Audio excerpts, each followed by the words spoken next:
In Mateau's ruthless world, power is measured in silence, and emotion is a weakness he cannot afford.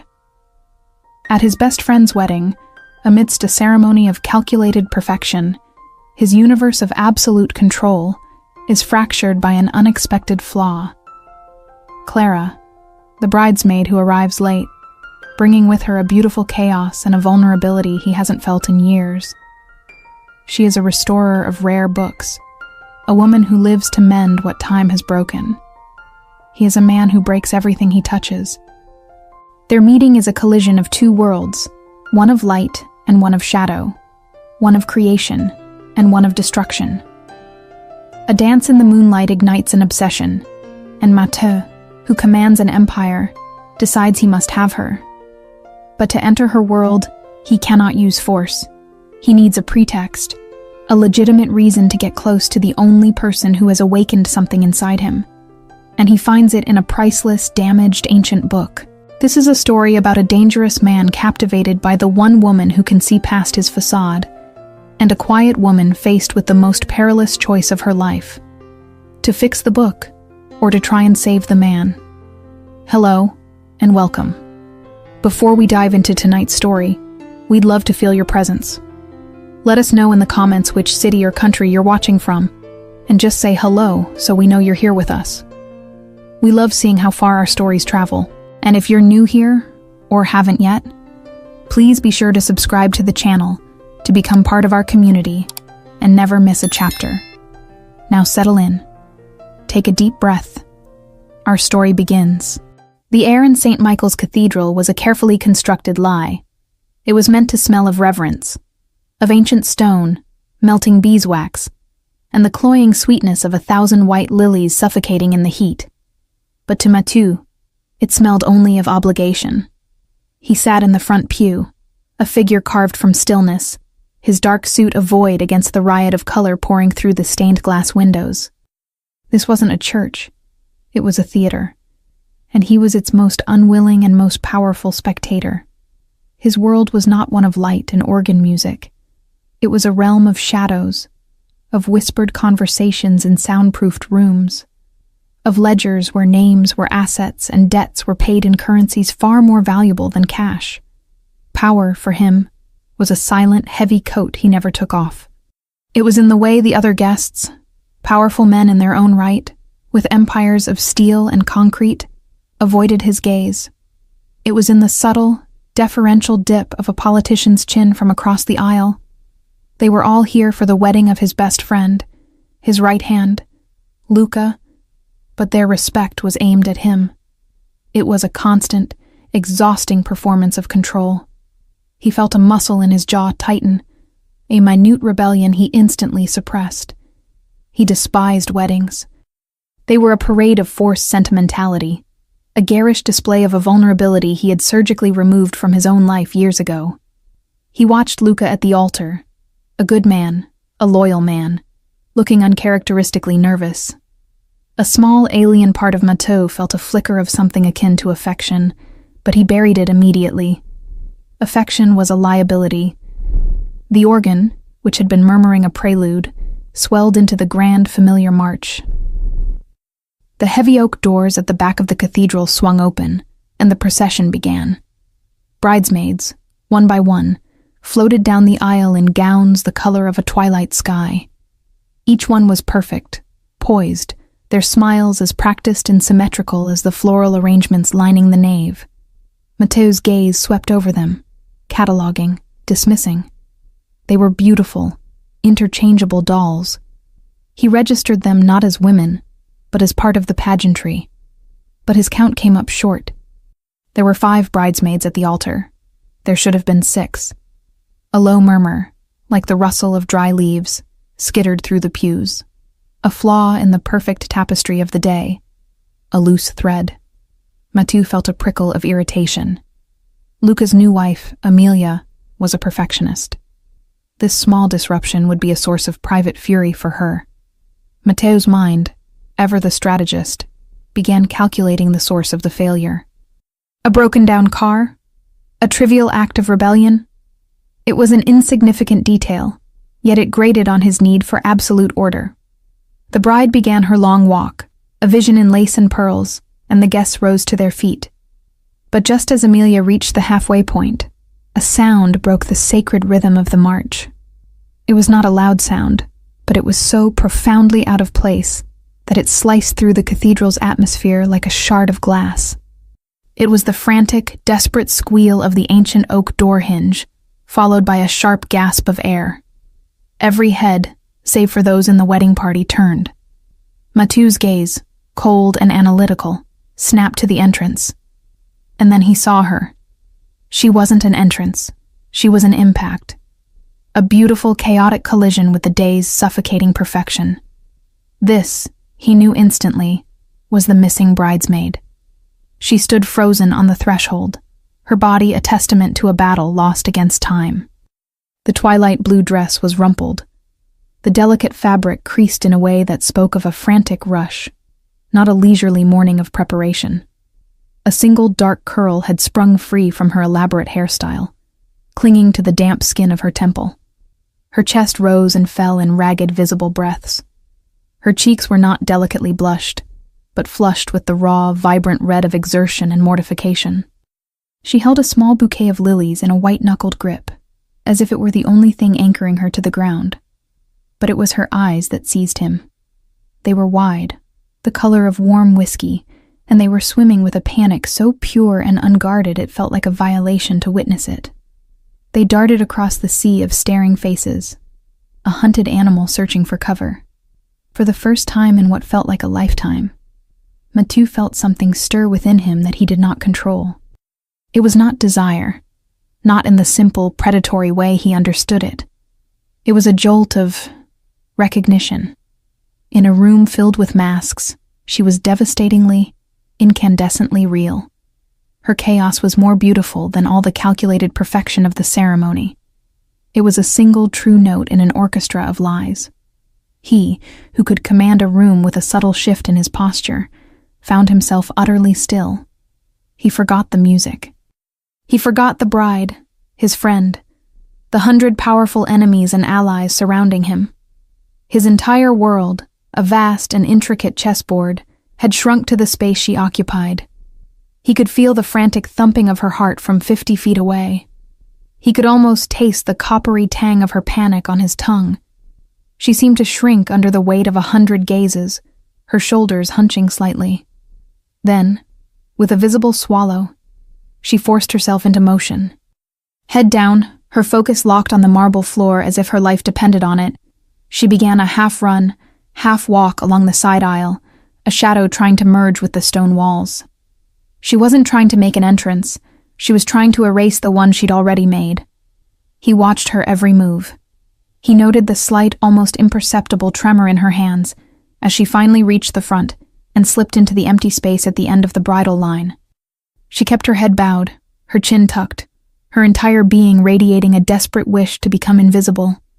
He could see the tension in the cord of her neck, the rigid set of her back as she fought to regain her composure. The ceremony resumed its course.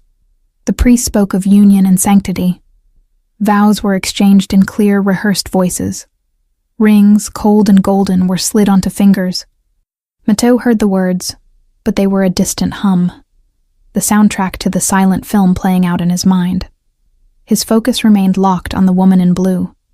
He watched as she forced her hands to still, as she lifted her chin just enough to be respectable, her gaze fixed on a point somewhere in the middle distance, deliberately seeing nothing. He saw the moment a single stray tear escaped her and traced a path down her cheek. It wasn't a tear of joy for the happy couple. He knew, with an instinct that had kept him alive for years, that it was a tear of frustration, of shame, of being overwhelmed. And the sight of that single silent tear ignited a strange, unfamiliar fire in his chest. It was a fiercely protective, possessive feeling that had no logical origin. It was an impulse to stride down that aisle, erase the stares of the crowd, and shield her from a world that had clearly, in some way, wronged her today. The thought was so alien, so contrary to his nature, that it felt like a betrayal of himself. He was Mathieu. He did not protect. He owned. He did not comfort. He controlled. Luca and Amelia kissed. The crowd erupted in polite, joyous applause. The organ thundered a triumphant recessional. As the wedding party turned to leave, Matteo's eyes sought hers one last time. For a fleeting second, as she turned, her gaze lifted and accidentally, impossibly, met his. The world fell away.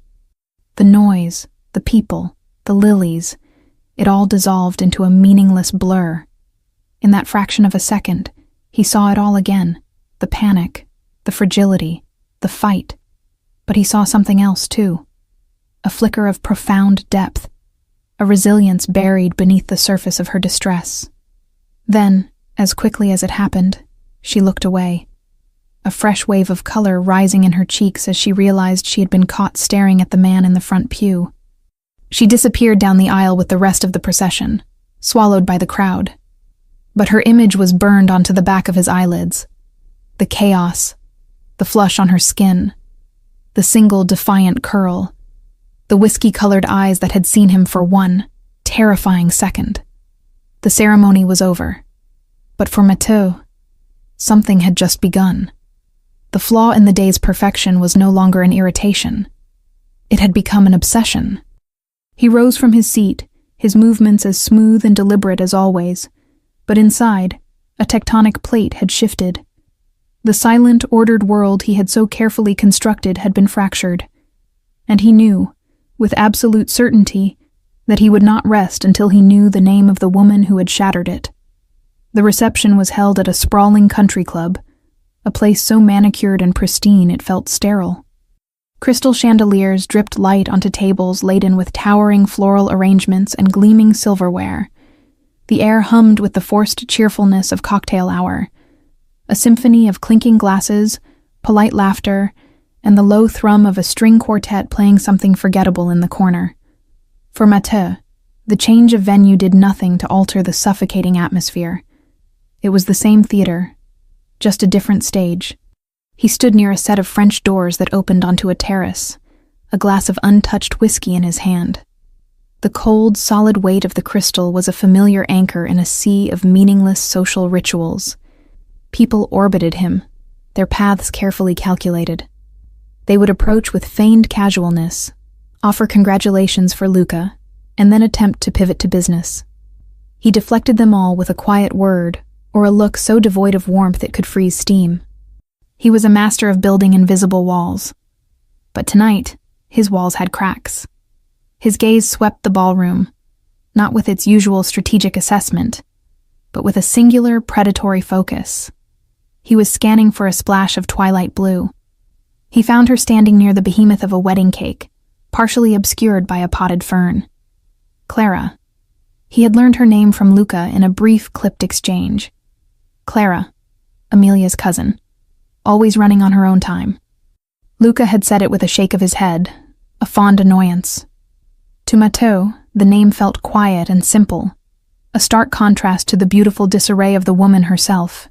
She was nursing a glass of champagne, holding it with both hands as if it were a shield. She was no longer the epicenter of a crisis, but the quiet awkwardness of her posture told him she still felt the sting of her late arrival. She wasn't mingling. She was hiding in plain sight, her attention fixed on the intricate sugar flowers of the cake, studying them with an intensity that suggested she was trying to memorize their every petal. He watched the way her fingers, long and delicate, traced the condensation on her glass. He imagined those fingers, stained with ink or dust from old books, painstakingly mending a torn page. There was a quiet competence in them that fascinated him. He watched the subtle way she shifted her weight from one foot to the other, a small, restless movement that betrayed the calm she was trying to project. He could feel her discomfort from across the room, a low-frequency hum that vibrated somewhere deep in his chest. No one was talking to her. She was an island. The other bridesmaids, now clustered together in a cloud of perfume and self-congratulation, occasionally sent cool glances in her direction. She was the flaw, the one who had marred the perfect photograph. Matteo felt that same illogical surge of anger from the church. It was a primitive, territorial instinct to clear the room, to silence the whispers, to eliminate the judgment in their eyes. He hated the feeling. It was a loss of control, and he hadn't willingly surrendered control of an emotion in 15 years. He made a decision. It wasn't a thought, not a plan, but a pure, undeniable impulse. He set his untouched whiskey on a passing waiter's tray and began to move. The crowd parted for him. It always did. It was a silent, instinctive deference he had cultivated over years of absolute authority. He moved not with speed, but with a deliberate, unnerving grace, his destination clear. He saw the moment she sensed his approach. Her shoulders tensed before she even looked up. It was as if she could feel the shift in the room's energy, the sudden focus of the predator. Her head lifted slowly, and those whiskey-colored eyes met his. The panic from the church was gone, replaced by a guarded curiosity, a quiet apprehension. Up close, he could see the faint dusting of freckles across the bridge of her nose, a detail so human and imperfect it was breathtaking. He stopped a respectable distance from her, careful not to crowd her, not to intimidate. It was a conscious act of restraint, a courtesy he rarely extended to anyone. "Clara," he said. Her name was a low murmur, not a question. She gave a small, startled blink. The sound of her name from his lips seemed to surprise her. "Yes," she replied, her voice softer than he'd imagined, like worn velvet. "I'm sorry. Have we met?" Mathieu. He didn't offer a handshake. He didn't offer a title. Just his name. It was all that was ever needed. He watched her process it, saw the flicker of recognition, the subtle widening of her eyes as she placed him. She knew who he was. Everyone in this room knew who he was. She was the bride's cousin, but she was also now in the orbit of Luca's world, Matteo's world. A faint blush crept up her neck, a lovely traitorous color that betrayed her composure. "Of course. You're Luca's best man." "I am," he confirmed, his gaze unwavering. "You caused quite a stir today." He said it without judgment, a flat statement of fact, but he saw her flinch. Her knuckles whitened around her champagne flute. It was unavoidable. A crisis at work. I apologize if I disrupted the ceremony. "You didn't disrupt it," Matteo said, and he leaned in just slightly, lowering his voice so that only she could hear. The air between them suddenly felt charged, intimate. "You improved it. Perfection is tiresome." Her breath hitched. It was a tiny, almost inaudible sound, but to his heightened senses, it was as loud as a gunshot. She looked at him, truly looked at him, for the first time. Her head tilted, and he could see the gears turning behind her eyes. She was reevaluating him, trying to reconcile the man of fearsome reputation with the man who had just paid her the strangest, most unexpected compliment.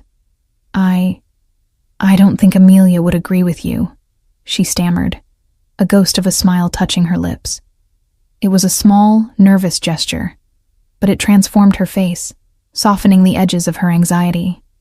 "Amelia's opinion is of little consequence to me," he stated simply.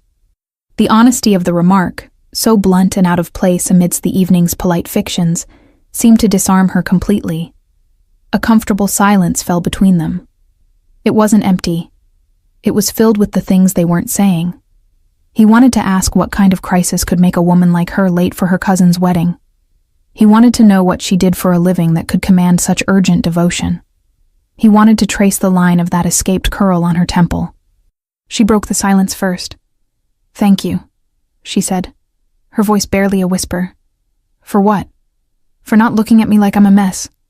Her gaze flickered toward the other bridesmaids, a flicker so fast he almost missed it. But he didn't. He missed nothing. "A mess is a matter of perspective," he replied. "I see someone who fought a battle today and showed up anyway. Most people don't show up for the battle at all." He had no idea where the words came from. They were not calculated. They were not part of a strategy. They were a truth that had risen unbidden from some deep, long-dormant part of himself. Her reaction was profound. The tension in her shoulders eased.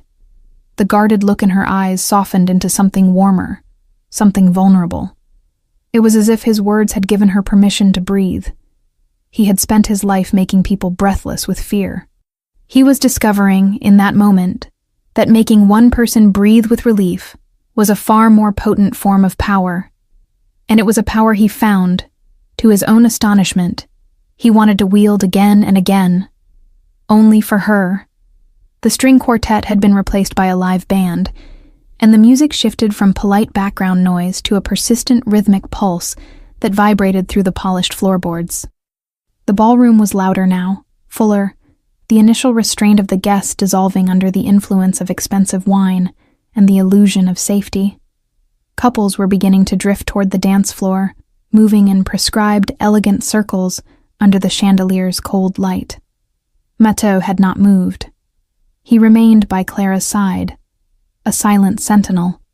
He had created a small, invisible bubble of stillness around them. No one approached. No one interrupted. His mere presence was a shield, a do not disturb sign written in a language of power that everyone in the room understood. And he knew, with a certainty that settled deep in his bones, that she felt it too. She was no longer an anxious island. She was a protected territory. He watched her sip her champagne, her movements less guarded now. She still wasn't entirely comfortable, but the frantic, hunted energy was gone, replaced by a quiet watchfulness. She was observing the room, her gaze lingering on the dancing couples with a wistful, almost academic curiosity, as if she were studying the customs of a foreign tribe. "You're not a dancer," he stated. It was not a question. He had already catalogued her every gesture. He knew the way she held herself, with a kind of inward-turning grace, suggested a person more at home in quiet, focused spaces than on a crowded dance floor. Her lips curved into that small, hesitant smile again. It did something strange to his insides, a slow, unfamiliar tightening in his chest. "Is it that obvious?"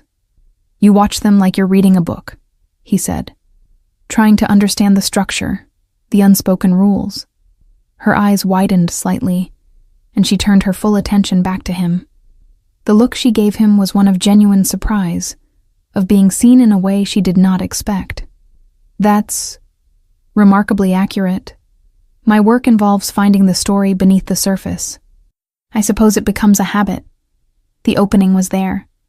The question he had wanted to ask in the church. Your work. The crisis that made you late. The smile vanished from her lips, replaced by a faint shadow of the earlier anxiety. Her gaze dropped back to her glass. It must seem terribly trivial. A family emergency, a medical issue, those are valid reasons to be late. A book is not. "Tell me," he commanded. The word was too harsh, too accustomed to being obeyed. He saw her stiffen and mentally cursed himself. He softened his tone, a subtle modulation that cost him a significant effort. "I'd like to know." She hesitated for a moment, swirling the pale gold liquid in her flute. "I'm a book and paper conservator," she began, her voice low. "I restore rare manuscripts. This morning I was working on a 15th century book of hours. The humidity levels in the lab's vault malfunctioned overnight. The vellum pages were beginning to buckle. If I had left it, the illumination, the ink, it would have been catastrophic. Irreversible damage." He listened, picturing it. He saw her, not in this ill-fitting bridesmaid dress, but in a quiet, sunlit room, her brow furrowed in concentration, those delicate, capable hands working with painstaking precision to save something beautiful and fragile from ruin. The image was so vivid, so powerful, it eclipsed the entire ballroom. She wasn't just a restorer of objects, she was a guardian of history, of stories. She fought against time and decay. "So you chose to save a 500-year-old book over arriving on time to your cousin's wedding," he summarized. "It sounds awful when you say it like that," she murmured, a flush creeping back into her cheeks. "I know it was the wrong choice, socially. I hurt Amelia's feelings. But I couldn't just walk away. It felt like leaving a living thing to die." "It wasn't the wrong choice," Mathieu said, and the conviction in his own voice surprised him. He, a man who dealt in the brutal, unsentimental present, found himself in awe of her dedication to the past. His world was about tearing things down. Hers was about putting them back together. It was the only choice you could have made. It shows character, devotion.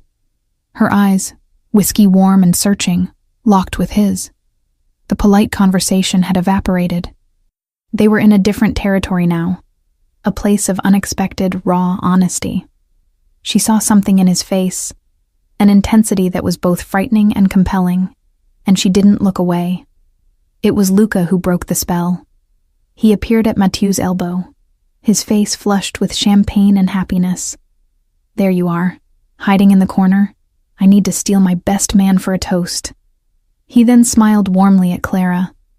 "And Cousin Clara, I see you've met the man of mystery. Don't let him intimidate you." His bark is significantly worse than his bite. Matteo's gaze on Luca was glacial. The interruption was like a bucket of ice water, snapping him back to the suffocating reality of the reception. But Clara simply offered Luca a genuine, gentle smile. "He's been perfect company, Luca. Congratulations. You and Amelia are beautiful together." The sincerity in her voice was unmistakable. There was no jealousy, no lingering resentment over the morning's silent judgment. She was simply, purely happy for her cousin. This, Mathieu realized, was another facet of her character, a capacity for grace under pressure. "I'll be back," Mathieu said to her. It was not a suggestion. It was a promise, a vow. She simply nodded, her eyes holding his for a second longer than necessary, before he turned to follow Luca toward the stage. As he walked away, he could feel her gaze on his back. The feeling was as tangible as a touch, a warm spot between his shoulder blades. He stood beside Luca on the stage, the microphone in his hand, the faces of 100 powerful people turned up toward him. He delivered the toast he had prepared, the words flowing with their usual practiced ease. He spoke of loyalty, of brotherhood, of the future. The words were perfect. The delivery was flawless. The applause was thunderous. But he wasn't there. His mind was still standing in the corner by the wedding cake. He was thinking about the smell of old paper and the quiet intensity of a woman who would risk social disgrace to save a dying story. He was thinking about her blush, her smile, the way she made him feel something other than the cold, hard weight of his own power. As he raised his glass to the bride and groom, his eyes found hers in the crowd. She was watching him, her expression unreadable. And in that moment, Matteo understood that the greatest danger in the room wasn't the rival family head sitting at table 3, or the ambitious underling who wanted his position. The greatest danger was a quiet book restorer in a twilight blue dress, who had, in the space of a single evening, breached every one of his defenses without even trying. The toast was done. The requisite handshakes and backpats were endured. Matteo extricated himself from the suffocating crush of well-wishers with a practiced, ruthless efficiency. His movements were fluid, economical, each step taking him back toward the corner where he had left Clara. But she was gone. The space by the wedding cake was empty. Her champagne flute sat abandoned on a nearby table, a faint trace of her lipstick on the rim. A cold, irrational anger coiled in his gut. It was the anger of a strategist whose carefully planned move had been unexpectedly countered. He had made a promise. "I'll be back." And he had expected her to be there, waiting. It was an arrogant assumption, he knew, born of a lifetime of people waiting for him. But the disappointment was sharp, physical. His gaze swept the room again, this time with a cold, methodical precision. He scanned the dance floor, the bar, the clusters of gossiping guests. He didn't see her. It was as if she had simply evaporated. The ballroom, which moments ago had felt charged with a strange new energy, now seemed flat and colorless, the noise and music grating on his nerves. He turned toward the French doors he had stood beside earlier, a primal instinct guiding him. The doors were slightly ajar, letting in a sliver of the cool night air. He pushed one open and stepped out onto the wide stone terrace. The change was immediate. The oppressive heat and noise of the reception fell away, replaced by the gentle chirping of crickets and the whisper of a breeze rustling through the meticulously landscaped gardens. The terrace was dimly lit by ornate lanterns, casting long, dancing shadows. And there, at the far end, silhouetted against the vast, dark expanse of the golf course, was her silhouette. She was standing at the stone balustrade, her arms wrapped around herself, not as if she were cold, but as if she were holding herself together. She had taken off her uncomfortable heels, which sat neatly beside her on the ground. She was staring up at the moon, a perfect silver disk in the inky sky, and for a moment, Matteo simply watched her. Here, away from the judgment and the noise, she seemed different.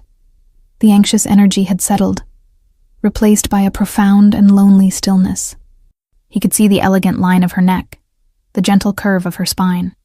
She looked fragile and strong at the same time, a paradox that tightened something in his chest. He felt like an intruder, a shadow spying on a private, sacred moment. The feeling was unwelcome. He was never the intruder. He was the one whose presence defined the space. He moved toward her, his expensive leather shoes making almost no sound on the flagstones. She didn't startle until he was only a few feet away, a testament to how deeply lost in thought she had been. "I told you I'd be back," he said, his voice a low rumble in the quiet night. She turned, her hand flying to her chest in a small, involuntary gesture of surprise.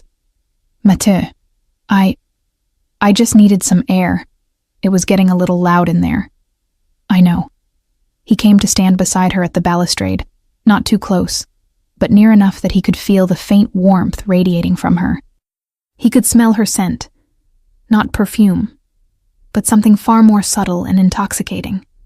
It was the clean scent of her skin, mixed with a faint, papery smell he imagined clung to her from her work. It was the scent of her. They stood in silence for a long moment, looking out at the darkness. It was a different kind of silence than the one they had shared inside. This one was deeper, more natural, filled with the sounds of the night. "It's peaceful out here," she said softly. "Peace is a rare commodity," he replied, the words tasting like gravel in his mouth. Peace was a foreign concept to him, a luxury afforded to men who didn't sleep with one eye open. She turned her head to look at him, her expression serious in the soft lantern light. "You don't seem like a man who has much of it." It was a bold statement, a direct and personal observation that no one had dared make to his face in years. He felt the old, familiar instinct to shut down, to retreat behind his mask of cold indifference. But he found he couldn't. Not with her. "I'm not," he admitted. The confession felt like a stone dropping into a deep well. Why not? The question was simple, direct, devoid of fear or guile. She wasn't trying to pry or gain an advantage. She was just curious. He looked at her earnest, open face, and felt a dangerous impulse to tell her the truth. To tell her about the weight of the empire he commanded, about the violence that was the bedrock of his power, about the ghosts that haunted his quietest moments. But he couldn't. To invite her into that world would be to stain her. "My work," he said finally, the words a vast and deliberate understatement, "is complicated." A small, knowing smile touched her lips. Like a book written in a language no one else can read? The analogy was so unexpected, so perfect, that it left him momentarily speechless.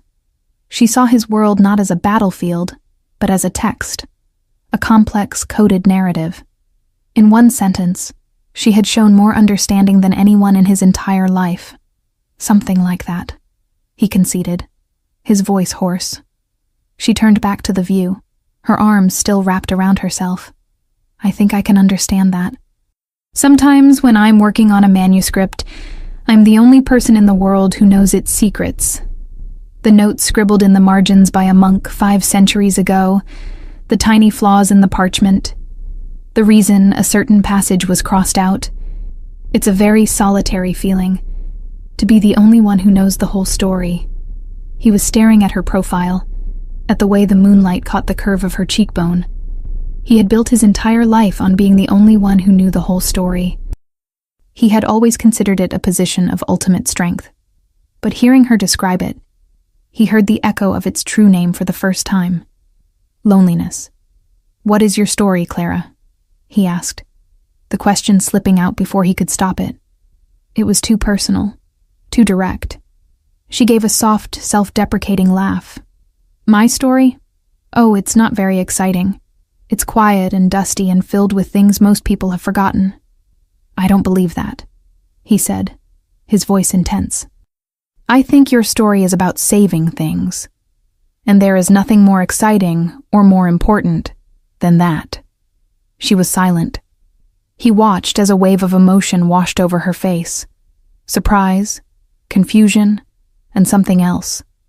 Something that looked dangerously like hope. She finally turned to face him fully, the stone balustrade pressing against her back. The space between them felt impossibly small, charged with a current that had nothing to do with the polite fiction of the wedding reception inside. "No one's ever said that about my work before," she whispered. "About me? Then they haven't been paying attention," he said. And with a slow, deliberate movement that felt both terrifying and inevitable, he reached out and gently tucked the escaped curl of her hair behind her ear. His knuckles brushed the soft, warm skin of her temple. The touch was electric, a jolt that shot through his arm and straight into his chest. He saw her pupils dilate, felt the soft hitch of her breath. The entire world, the crickets, the breeze, the distant music, faded to nothing. There was only the feeling of her skin beneath his fingers, and the sudden, overwhelming, undeniable need to lean in closer. Time stretched and became molasses slow. Mateau's fingers lingered for a fraction of a second against her skin, a brand of warmth in the cool night air. It was the most tentative, most gentle touch he had ever bestowed, yet it carried the weight of a tectonic shift. For him, touch was about control, about possession, about asserting dominance. This was different. This was a question, an exploration. Her breath caught, a soft, sharp sound in the intimate quiet. She didn't pull away. She didn't flinch. Instead, her body seemed to lean into his touch, an infinitesimal, magnetic pull that he felt all the way to his core. Her whiskey-colored eyes were wide, luminous in the moonlight, and in their depths, he saw not fear, but a dawning, dizzying sense of wonder. It was the same look of discovery he imagined she wore when uncovering a hidden detail in one of her ancient manuscripts. He was a text she was suddenly, inexplicably reading. The urge to close the distance between them was a physical ache, a visceral, primal need that overrode every calculated instinct he possessed. His world was one of consequences, of actions and reactions, of moves planned 10 steps in advance. But here, with her, there was no strategy. There was only the raw, undeniable gravity of the present moment. He let his hand fall away, the loss of contact feeling immediate and profound. He saw a flicker of disappointment in her eyes before she masked it. He curled his fingers into a fist at his side, the memory of her skin's texture, impossibly soft, unbelievably warm, already a phantom sensation he wanted to reclaim.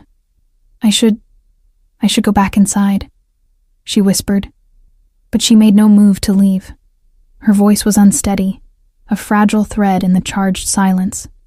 She was still pinned by his gaze, by the unspoken thing that had just passed between them.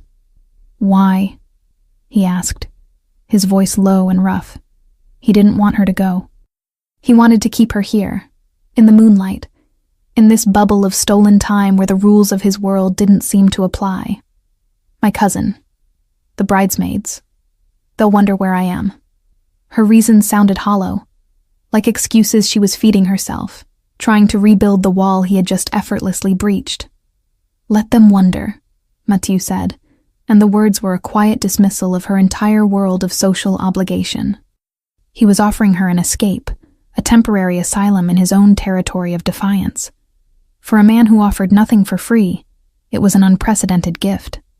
She looked from his eyes to his mouth and back again, a silent, flickering debate playing out on her face.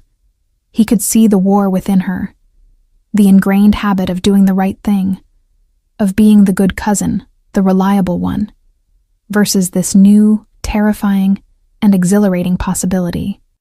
I'm not like you," she said, her voice barely audible.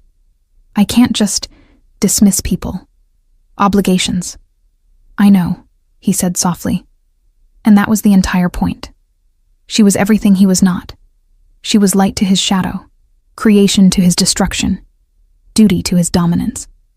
And for some reason, instead of creating a chasm between them, it had forged a connection so powerful, it left him breathless. A new song started inside the ballroom, a slow, melodic ballad. The sound drifted out onto the terrace, a melancholy, romantic tune that wrapped around them. Without thinking, without planning, he held out his hand. It was an invitation, a question, a monumental risk. Clara stared at his hand. It was a large hand, powerful, with clean, short nails and scarred knuckles that spoke of a violence she could not comprehend. It was a hand that could break things. That had broken things. And yet, it was offered to her now, palm up, in a gesture of pure, unadorned invitation. She hesitated for what felt like an eternity. He could see the pulse beating frantically at the base of her throat. He didn't move. He didn't speak. He simply waited, allowing her the one thing he rarely gave anyone: a choice. He was prepared for rejection. He was half expecting it. A woman like her should, by all rights, run from a man like him. But then, with a slow, deliberate grace that made his heart hammer against his ribs, she lifted her own hand and placed it in his. Her fingers were cool and slender against his palm. Her touch was tentative, yet firm. The moment their skin met, the low-level hum of electricity that had been crackling between them ignited. It was not a spark. It was a wildfire. He curled his fingers around hers, his thumb stroking the delicate skin of her wrist. He felt her shiver. He gently pulled her away from the balustrade, toward the center of the empty terrace. The lanterns cast a soft golden glow around them, creating a private dance floor just for them. He placed his other hand on the small of her back, the fine rumpled silk of her dress a thin barrier against the warmth of her skin. She rested her free hand on his shoulder, her touch as light as a sigh. And then, they began to move. It wasn't a dance of practiced steps.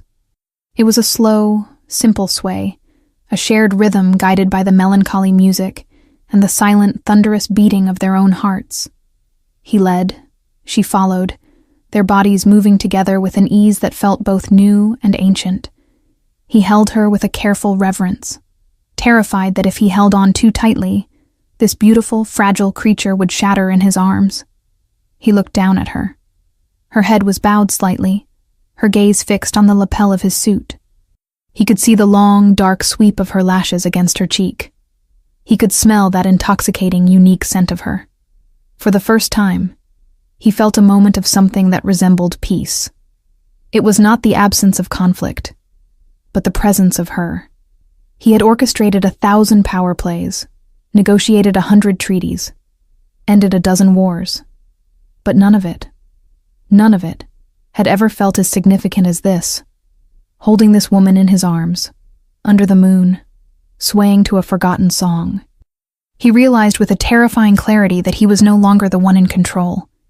He had offered his hand, and she had taken it, and in doing so, she had taken something else entirely. Something he hadn't even known he had to give.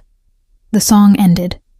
The final mournful note of a violin hung in the night air for a moment, and then dissolved into the chirping of the crickets.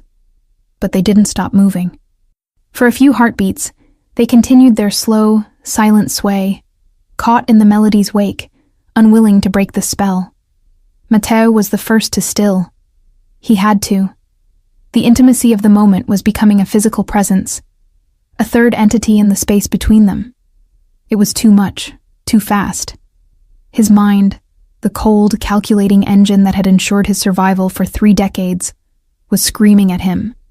Danger, vulnerability, exposure.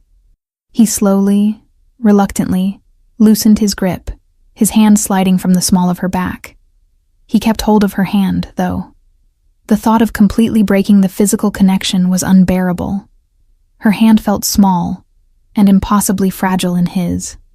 He lifted it, turning it over, his thumb tracing the delicate blue veins that ran beneath the pale skin of her wrist. He was studying her, as if she were a map to a country he had never known existed. Clara finally lifted her head, her eyes meeting his. The guardedness was gone, stripped away by the music and the moonlight. What remained was a raw, unguarded vulnerability that mirrored the chaos in his own chest. Her lips were slightly parted, her breathing soft and even. She wasn't looking at him as Mathieu, the feared Don, the powerful businessman. She was looking at the man who had just held her as if she were made of spun glass. "Your hands," he said, his voice a low rasp. He ran his thumb over her fingertips, noting the faint calluses. "They don't match the rest of you." A faint, curious frown touched her brow. "What do you mean?" "The rest of you is soft." He struggled to find the word. "Elegant. These are working hands. Strong." He knew instinctively that these were the hands that saved books. They were hands of purpose. She looked down at their joined hands, a blush rising on her cheeks. "I guess they are. All the solvents and tools. It's not very glamorous. Glamour is an illusion," he said, his gaze intense. "Strength is real." He was speaking about more than just her hands. He was speaking about the woman who had faced a room full of judgment with quiet dignity, the woman who chose duty over convenience, the woman who was not afraid to meet his gaze and ask him why. Before she could respond, a sharp, feminine voice sliced through their private world. "Clara, there you are." They both turned. Amelia, the bride, stood in the doorway of the French doors, her perfect white dress glowing in the dim light. Her expression was a carefully constructed mask of concern, but Mathieu could see the steel underneath. Her eyes flickered from Clara's face to Mathieu's, and then, pointedly, down to their still joined hands. Mathieu dropped her hand as if it had been scorched. The old reflexes, the instinct to conceal, to deny, to protect, kicked in with the force of a tidal wave. He felt a cold fury at the intrusion, at Amelia, at the entire world for daring to impose its rules on this one stolen moment. Clara took a small, involuntary step back from him, the spell between them shattering into a million pieces. The connection was severed, the bubble popped. She was once again the awkward cousin, and he was once again the intimidating best man. "Amelia," Clara said, her voice a little too bright. "I was just getting some fresh air." "We were all looking for you," Amelia said, her gaze still fixed on Mathieu, a mixture of suspicion and a strange, proprietary warning in her eyes. She was staking a claim, not just on her cousin, but on the social order of the evening. Mathieu was a figure of immense power, and in her mind he was not meant for the quiet, bookish Clara. "Luca is about to cut the cake. You can't miss it." It was an order disguised as an invitation. "Of course," Clara murmured, her eyes darting to the ground. She wouldn't look at him. "I'm coming." She turned to Mathieu, a flicker of the earlier panic back in her eyes. It was nice talking to you, Mathieu." It was the polite, dismissive phrase of a stranger, a brutal erasing of the intimacy they had just shared. It was a retreat to safety. She walked past him, her bare feet silent on the stone, retrieving her shoes before following Amelia back into the suffocating brightness of the ballroom. She didn't look back. Mathieu stood alone on the terrace, the cold night air suddenly feeling hostile. The warmth of her hand was already a fading memory, replaced by the familiar, icy grip of isolation. He had been given a glimpse of another world, a quieter, warmer, more meaningful world, and then had it snatched away. He heard the band strike up a cheerful, obnoxious song. He heard the roar of laughter from inside. He felt the invisible walls he had built around himself slide back into place, thicker and higher than ever before. But it was different now. Before, he had not known what he was walling himself out from. Now, he did. He looked down at his own hand, the one that had held hers. It looked empty, foreign. He had spent his entire adult life acquiring things: businesses, territory, loyalty, fear. He had everything a man could want, and nothing that he needed. He turned his back on the light and noise of the party and stared out into the vast, unforgiving darkness. The peace he had felt in her arms was gone, replaced by a cold, hard resolve. He had made a mistake tonight. He had allowed a crack in his armor. He had felt something. He wouldn't let it happen again. But as he stood there, a lone figure in the shadows, he knew it was a lie. He had touched her. He had danced with her. He had seen the woman behind the quiet facade. He could build his walls as high as he wanted, but it was too late. She was already inside. The rest of the evening was a study in controlled torture. Mathieu forced himself back into the ballroom, the air now feeling 10 times hotter, the noise of physical assault on his senses. He was a machine, running on the cold, efficient fuel of habit. He nodded. He offered clipped, meaningless pleasantries. He watched Luca and Amelia cut the ridiculously ornate cake. Through it all, he was acutely, painfully aware of Clara. She was on the other side of the room, reabsorbed into the bridal party. She was holding a slice of cake she wasn't eating, her smile a pale, fragile thing she wore like a borrowed coat. She laughed when the other bridesmaids laughed, but her eyes were distant, her thoughts a million miles away. He knew, because his were too. They were back on the terrace, in the moonlight, caught in the echo of a sad, sweet song. Their gazes met only once more across the crowded room. It was a fleeting, accidental collision. He saw a flash of something in her eyes, confusion, regret, a spark of the same longing that was currently hollowing him out from the inside. Then she looked away, her attention immediately claimed by one of the other women. The moment was gone. He left without saying goodbye. He never said goodbye. He simply vanished. His absence a statement more powerful than any farewell. His driver was waiting, the black town car a silent, armored cocoon against the outside world. As the car pulled away from the country club, Mathieu stared out the tinted window, the manicured lawns and cheerful lights blurring into a meaningless smear. He should have felt relief. He was returning to his element. The silence, the solitude, the cool, detached world of command and control. Instead, he felt a profound and unsettling emptiness. The silence in the car wasn't peaceful. It was barren. It was no longer the sound of his power, but the sound of his loneliness. He kept flexing the hand that had held hers, as if trying to recall the ghost of her touch.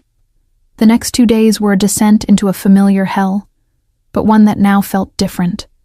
He immersed himself in his work, using it as a cudgel to beat back the memory of her. He oversaw a series of brutal negotiations with a rival faction, his voice colder, his decisions sharper than ever. He moved millions of dollars with a few keystrokes, dismantled a competitor's business with a single phone call. He was ruthless, efficient, and utterly, completely miserable. Everything was a reminder. The scent of old leather in his study reminded him of her work. A line of poetry he glimpsed in a book reminded him of the quiet intelligence in her eyes. The silence of his vast, empty penthouse apartment, once his sanctuary, now felt like a tomb. He was a man haunted not by a ghost, but by a possibility. The possibility of a life that wasn't shrouded in shadow. The possibility of a connection that wasn't based on fear or obligation. He had been given a glimpse of it on the terrace, and now its absence was a constant, throbbing ache. By the third night, he knew he had lost the battle. He sat in his study, a glass of untouched Macallan 25 on the polished mahogany desk beside him. The city glittered below his floor-to-ceiling windows, a web of cold, distant lights. He had built this city. He owned a significant piece of its soul.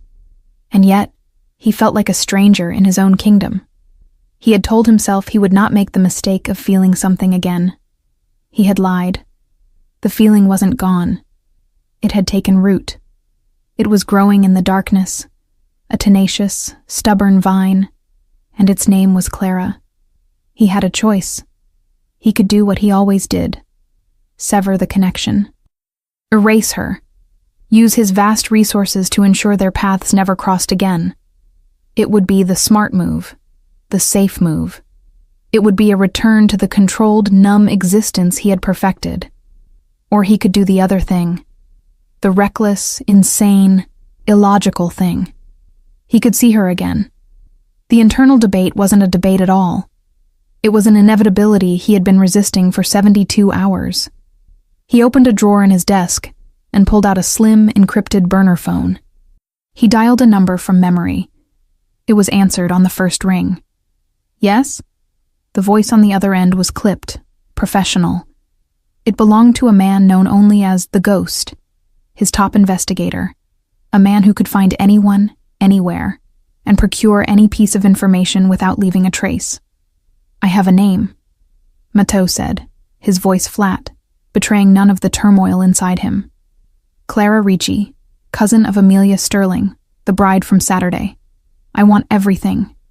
Where she lives, where she works, her daily routine, her history, everything. But you will be invisible. If she even suspects she's being watched, if a single hair on her head is disturbed, I will hold you personally responsible. There was a pause on the other end. In his 10 years of working for Matteau, the Ghost had been tasked with investigating enemies, rivals, traitors. He had never been asked to investigate a bridesmaid. Understood, the man finally said, his voice betraying no surprise. That was why he was the best. I want the preliminary report on my desk by morning, Matteau added.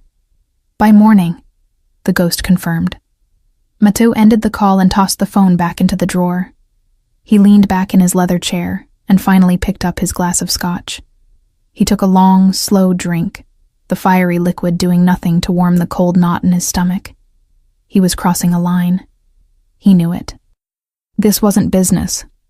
This wasn't strategy. He was using the vast, dangerous machinery of his empire for a purely personal reason. He was pointing the full, focused force of his dark world in the direction of a woman who lived in the light. He was a collector of rare, beautiful things. But he had never wanted to possess something, someone, so completely. He told himself it was just to understand, to know more about the woman who had breached his defenses. But as he stared out at the cold, glittering city, he knew it was a lie. This wasn't about understanding. It was about obsession. And his had just begun. The folder was on his desk the next morning, as promised. It was slim, beige, and utterly unremarkable, which was the Ghost's signature. Inside, however, was a life, distilled into bullet points and black and white surveillance photos. Matteau opened it with a hand that was unnervingly steady. Clara Ricci, age 28, no living parents. Sole proprietor of Ricci Conservation, a small specialized studio in the city's historic district. Residence, a third-floor walk-up apartment above her studio. Education, master's in library science and advanced certificate in conservation from a prestigious university. No significant debts, no criminal record. Social circle, small, consisting of a few colleagues from the academic world.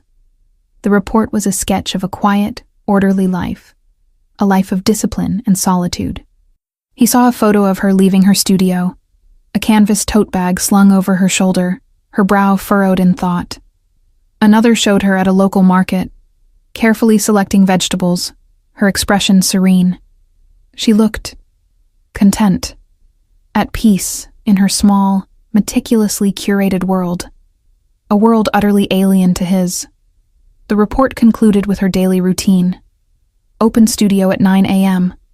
Lunch is typically eaten at her desk. Closes studio at 6 p.m. Lights out in the apartment by 11 p.m. Predictable. Consistent. Predictable. Consistent. These were words he valued in his operations. They meant control, a lack of variables. But seeing them applied to her felt like a desecration. It was a sterile, clinical description of a life that he knew, from that one brief encounter, was anything but. The report contained the facts of her life, but it had captured none of the truth of her. It didn't mention the way her eyes held a flicker of panic, the way her smile was a hesitant sunrise, the quiet strength in her hands, or the devastating grace she possessed even in a moment of chaos. He closed the folder. The information was both everything and nothing. He now knew the logistics of her existence, the map of her days. He could predict where she would be at any given hour. This knowledge should have felt like power, like an advantage. Instead, it felt like a violation. He had taken her quiet, private life and pinned it to a board like a butterfly for examination. A bitter, metallic taste filled his mouth. For the rest of the day, the folder sat on his desk, a silent, potent presence in the room. He conducted his business, his mind a split screen. On one half, he was the ruthless Don, making decisions that would ripple through the city's underworld. On the other, he was thinking about a third-floor walk-up apartment and the woman who lived there, alone, surrounded by her books. As evening approached, he knew what he was going to do. It was a mad impulse, a catastrophic breach of his own protocol. He had the information. The logical next step was to orchestrate a chance encounter, a carefully planned intersection of their worlds. But the thought of such a calculated deception felt cheap. It felt unworthy of her. He wanted something real, something that wasn't a product of his manipulation. He dismissed his driver for the night. He went to his private garage, a climate-controlled vault that housed a collection of cars, each one a weapon of speed and precision. He ignored the Ferraris and the Aston Martins. Instead, he chose a dark, unassuming Audi sedan, a ghost car, nondescript, untraceable. He drove himself. It was something he hadn't done in years. The feeling of the steering wheel in his hands was both foreign and familiar. He navigated the city's arteries, not as a king in his chariot, but as just another anonymous driver. He moved from the gleaming steel and glass canyons of his downtown territory to the older, quieter part of the city. Here, the buildings were made of brick and stone, their facades bearing the dignified scars of time. It was her part of the city. He found her street easily. It was a narrow, cobblestoned lane lined with gas lamps and small independent shops. A bakery, an antique store, a custom tailor. It felt like a street preserved in amber, a pocket of the past surviving in the relentless present. And there it was. Ricci Conservation. The name was painted in elegant gold script on a window, behind which a wrought iron grille provided security. Above the shop, 2 windows glowed with a soft, warm light. Her light.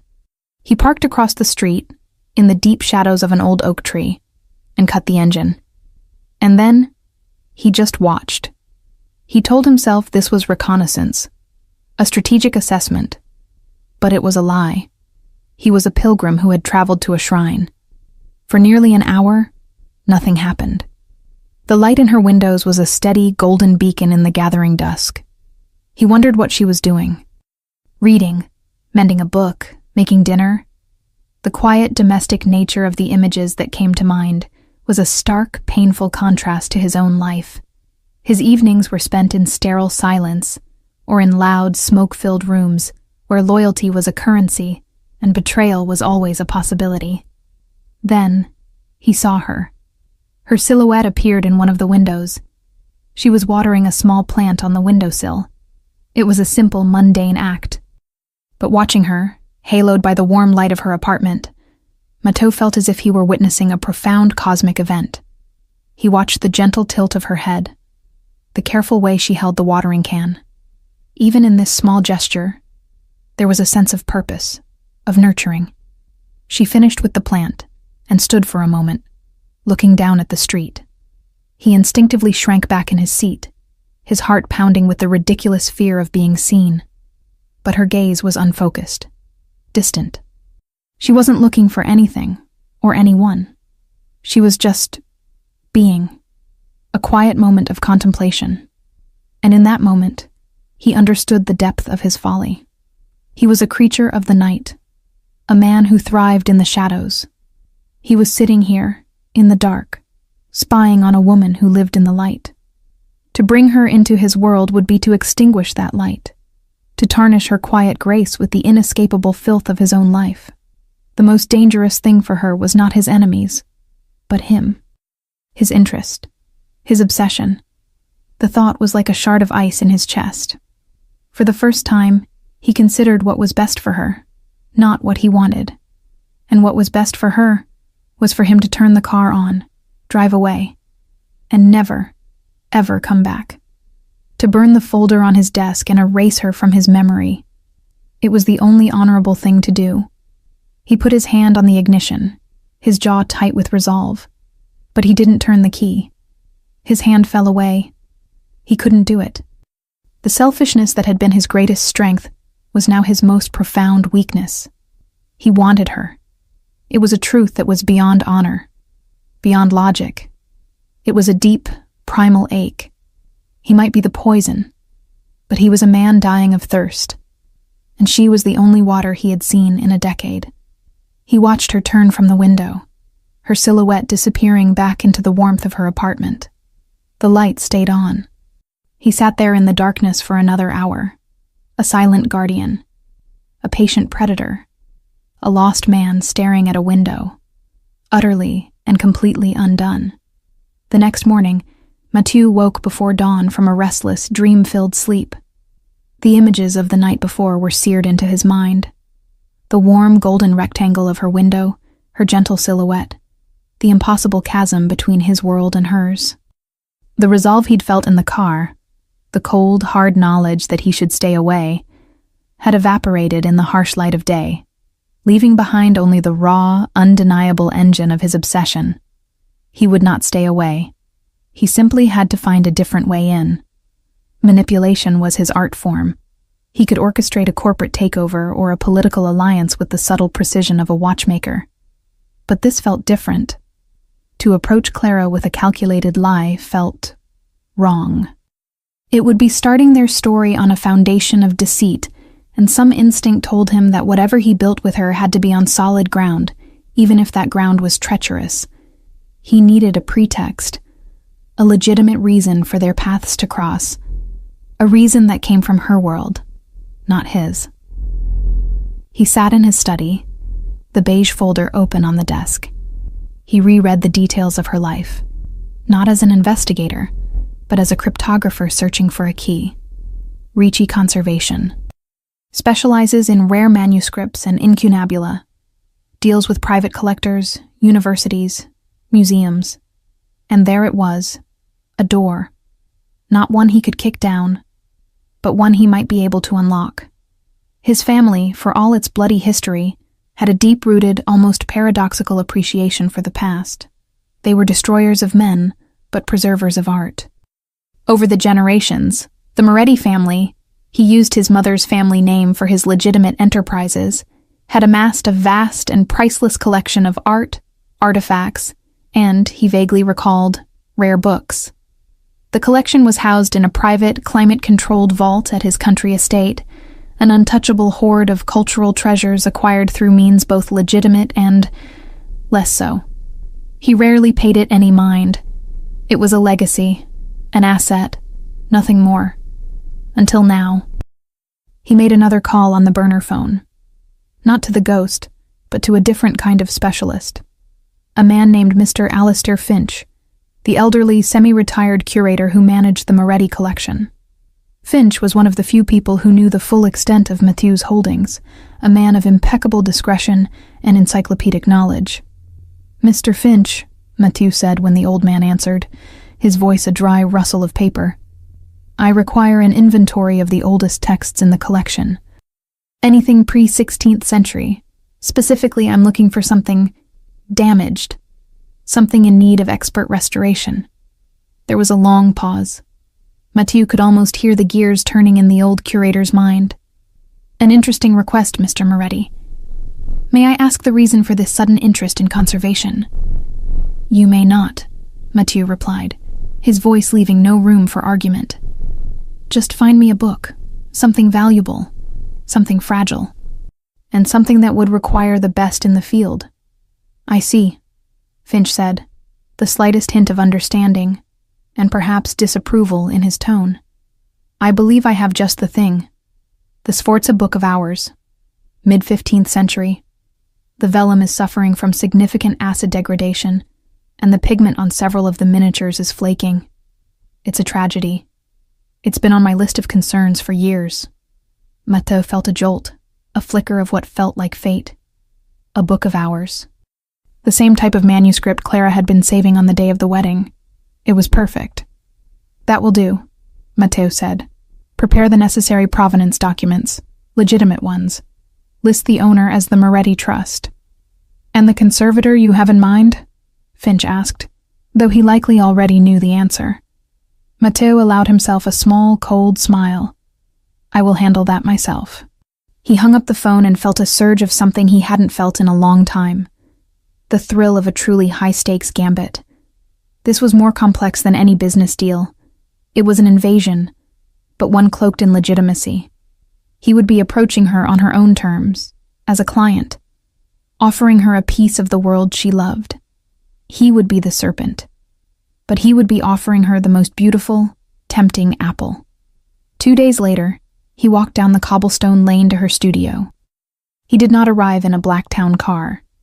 He came on foot, alone, wearing a beautifully tailored charcoal suit that was understated yet undeniably expensive. In his hands, he carried a custom-made, climate-controlled archival case. Inside, wrapped in acid-free silk, lay a 500-year-old tragedy. He stopped in front of the shop, Ricci Conservation. He could see her through the window, bent over a large table, a magnifying visor pushed up on her forehead. She was completely absorbed in her work, her focus an impenetrable shield. He watched her for a moment, his heart hammering a heavy, unfamiliar rhythm against his ribs. This was the point of no return. He took a deep breath, the city air tasting of exhaust and possibility, and pushed open the door. A small, old-fashioned bell chimed above his head. The sound was delicate, clear.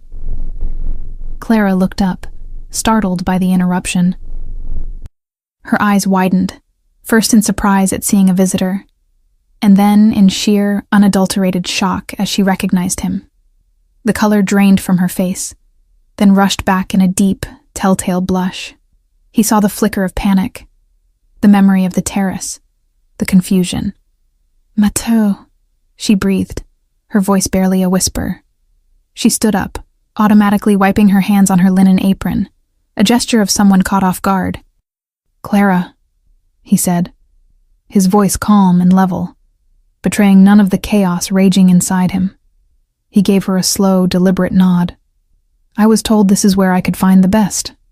He placed the archival case on the counter between them. The soft, metallic click it made as it settled on the polished wood was the only sound in the room. It was the sound of a key turning in a lock, the sound of a trap being sprung. The silence in the small studio was a living thing. It was thick with the scent of old paper, leather, and binding glue, but now it was also charged with the electric hum of 1,000 unspoken questions. Clara stared at the sleek metallic case on her counter as if it were a bomb. Then her gaze lifted to his, and her eyes were a whirlwind of confusion and suspicion. "The best," she repeated, her voice regaining a fraction of its professional composure, though her hands were still fidgeting with the strings of her apron. "The best at what?" "At saving things," Matteo said, his voice a low murmur. He didn't smile. He let the words, and the memory of their conversation on the terrace, hang in the air between them. He saw the flicker of recognition in her eyes, the subtle softening of her defensive posture. He had used her own world, her own language, as his key. "I don't understand," she said, but her eyes were fixed on the case. The professional curiosity, the instinct of the conservator, was beginning to override her personal shock. "What is this?" "A problem I'm hoping you can solve," he said. He undid the latches on the case with a series of precise metallic clicks. The sound was unnervingly loud in the quiet room. He opened the lid, revealing the ancient book nestled within its silk shroud. It was not a grand, jewel-encrusted tome, but something far more intimate. A personal book of prayers, its leather cover cracked and faded, its pages whispering of centuries of devotion. He didn't touch it. He simply stepped back, giving her space, ceding control. It was a calculated move. He was entering her domain, and he would play by her rules. Clara moved closer, her hesitation dissolving into pure, focused intent. This was her territory. This was where she was the one in command. She gently pushed the magnifying visor down over her eyes and leaned over the case. With a touch as delicate and reverent as a prayer, she used a pair of tweezers to lift a corner of the silk lining. A soft, sharp gasp escaped her lips. "My God," she whispered, her voice filled with a mixture of horror and awe. "Is this... It can't be. It looks like a sforza." "It is," Matu confirmed quietly. Her head snapped up, her eyes wide with disbelief behind the magnifying lenses. "The Sforza Book of Hours? But that's a museum piece. The provenance is legendary. How did you..." She stopped herself, the unasked question hanging in the air. "How does a man like you come to possess a treasure like this?" "My family has been collecting for a very long time," he said, the statement a smooth, polished stone of an answer, offering no cracks for her to peer through. "It has been poorly kept. It needs someone who can not only repair the damage, but who understands its soul." He had chosen his words carefully. Soul. A word that had no place in his world of brutal pragmatism, but he knew it had every place in hers. She was silent for a long moment, her gaze darting between the priceless, damaged book and his own unreadable face. He could see the conflict raging within her. The conservator in her was desperate, hungry to save this masterpiece. It was the project of a lifetime. But the woman in her, the woman who had danced with him in the moonlight, was deeply, profoundly wary. She knew, on an instinctual level, that this was more than just a commission. A book was never just a book, and a man like Mathieu never did anything without a reason. "This is a multi-year project," she said, her voice purely professional now, a shield she was raising against him. "The diagnostics alone would take weeks. The cost, it would be astronomical." "The cost is irrelevant," Mathieu said, dismissing a fortune with a wave of his hand. "Time is also not a concern." She took a step back from the counter, crossing her arms over her chest. The apron, the tools, the comforting clutter of her studio seemed to give her strength. "Why me, Mathieu?"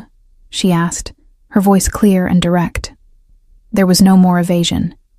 "There are larger institutions, museum labs with more resources, more staff." This was the moment, the precipice. He could lie. He could invent a plausible story about wanting privacy, about trusting a small, independent expert. It would be the smart, safe answer. But he was tired of being smart. He was tired of being safe. He looked at her, at this woman who had single-handedly broken through decades of his carefully constructed apathy, and chose the most dangerous weapon in his arsenal. The truth. Not the whole truth. Not the dark, bloody truth of his life, but a sliver of it.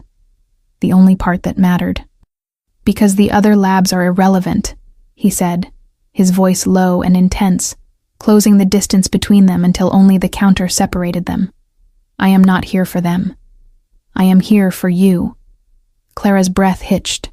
Her professional mask crumbled, revealing the vulnerable, uncertain woman beneath. "This book," he continued, gesturing toward the open case, "is my excuse. It is my legitimate reason to be in your world, because I know you would never willingly step into mine. I am not a good man, Clara. I live in a world of shadows you cannot even imagine, and the most logical, most sensible thing you could do right now is to tell me to take my book and leave." He held her gaze, his own eyes a stark, honest black. "But I am hoping you won't." He had laid his cards on the table. He had admitted to the artifice, confessed to the pretext. He had given her all the power. He had made himself, for the first time in his adult life, completely and utterly vulnerable to rejection. She stared at him, her heart in her eyes. She saw the danger, the darkness he promised, but she also saw the man from the terrace, the one who understood her work, the one who had held her with such gentle reverence. She saw his loneliness, the vast, echoing emptiness that he tried to hide behind his power. He wasn't offering her a simple commission. He was offering her a choice. A dangerous, terrifying, and unbelievably compelling choice. To stay in her safe, quiet world, or to open the cover of the most complicated, most forbidden book she had ever encountered. Slowly, deliberately, she uncrossed her arms. She reached out, and with a hand that trembled almost imperceptibly, she gently closed the lid of the archival case. It wasn't a rejection. It was an acceptance. A closing of one chapter to begin another. "The first thing we'll need to do," she said, her voice a soft, steady whisper that sealed both their fates, "is a full moisture content analysis." A slow, genuine smile touched Mathieu's lips. It was a rare, unfamiliar feeling, but it was the most real thing he had felt in his entire life. He had come to her with a broken book, but it was his own soul that he was asking her to save, and she had just agreed to try.